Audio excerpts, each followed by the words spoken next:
Do you trust your life to a less lethal launcher? Think about that. Let's sit down and have a real frank conversation here.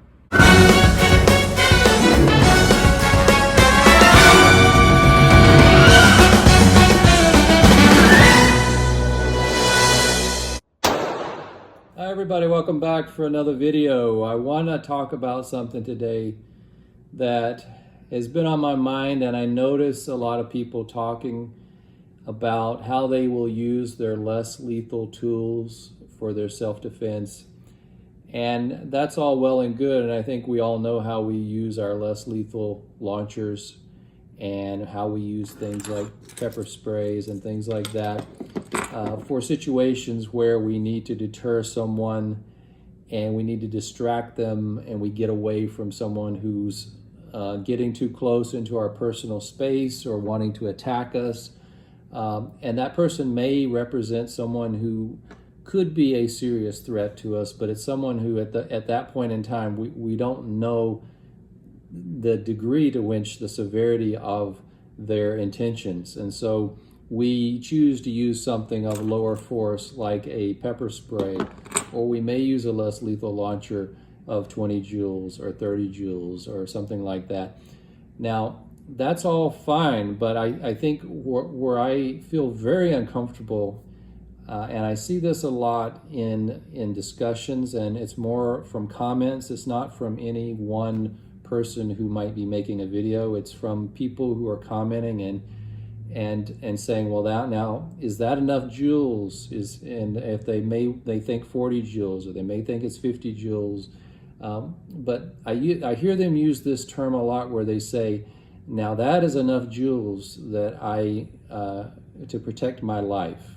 I would trust my life to that number of joules for that less lethal launcher. And that really is kind of, for me, it's a cringe-worthy statement, because in reality, we should not be using pepper spray in a situation where we think that when we're using this, it is going to save our life. The pepper spray would be something that you use to warn someone, back off, don't try anymore, because there's something more severe coming. But it's a hands up, don't come any closer. It's a warning. I view less lethal options, less lethal launchers, 30 joules, whatever, as a warning. Now you could say, it's not a warning shot, but it is a warning that something more severe can come your way if you don't stop and you continue to progress and you present yourself as a lethal threat to me. That's what I'm gonna, that's my deterrence. And so, but I do get the impression that there are folks out there that actually believe that a 30 or 40 or 50 joule launcher is something that they can trust their life to, in quotes. And I see this in comments, and they say, well, now I can trust my life to that less lethal launcher. I feel that's risky, and I just do not think that anyone should trust that their 50 joule launcher is something that they would use to save their life, because I guess it's semantics. I guess it's really the English language. But if you're using the term trust my life to something, that tells me that you think that you can defend yourself against a life-threatening attacker who has a tool that is a threat to your life. And maybe it's their fist, maybe it is they have a weapon, and maybe they have a lethal weapon. But you're now saying that your less lethal launcher and those round balls and that pain compliance is something that you trust your life with. I would never utter those words, that I trust my life to my pepper ball TCP, or I trust my life to my pepper spray. These, the way you think about self-defense is it's graded and it's layered, and your best weapon or your tool to defend your life is probably a rifle that's at your home, that's not on your body. And I've heard of situations where people their goal when their life was threatened was to work their way to the best tool to defend their life with the highest capacity and the best level of force.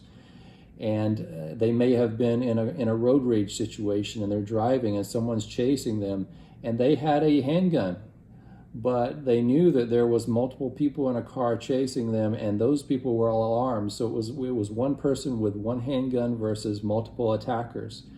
That person then used their driving ability and their single weapon as their only tools to get away and to try to get home, so that they could rush in and get something that they could defend against multiple attackers.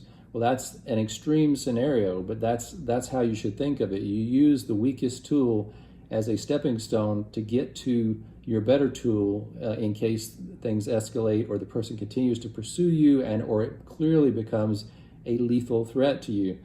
But to say that you're willing to just stop that progression and that continuum of force at a less lethal launcher and say that's as high as I'm willing to go because that is what I trust my life to, you're selling yourself short in terms of defending yourself or your family, and you're not giving yourself the best opportunity to come out alive.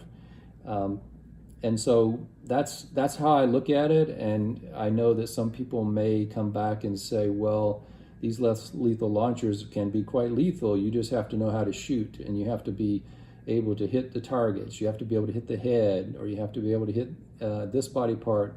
And yeah, I can do that under stress, and I can do that, no problem.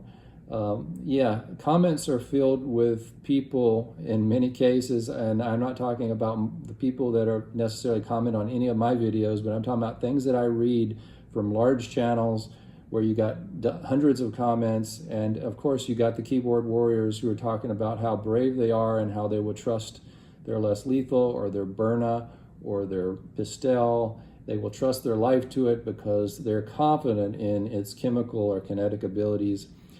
And as confident as I am in a pepper spray, for example, I know that 20% of people have low levels of the receptor for the TRPV1. So those people are going to have quite a bit of resistance. Now, if you add some CS in there and it's a mixture, that percentage goes down because fewer people are going to be resistant to both chemicals.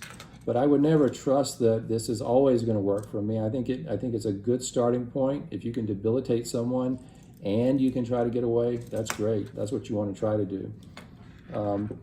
But let's try to watch our language, because the more people that say that their 30 joule, 40 joule, 50 joule launcher is something they will trust their life to, I believe that is marketing and salesmen that are mostly going to propagate that or be happy to hear that because they want people to think, okay, well, this is a solution for a life-threatening situation, when in reality a less lethal launcher is just that. It is for more benign situations that I've talked about before. I've talked about this topic before, but it's that comment that you would trust your life to it that really, I don't know if the people that are saying it truly understand the risk associated with that, or they're just very bold, or they're so pro less lethal that they can't see the real risks that are out there in the world, and they maybe don't have a realistic understanding of what a real threat is.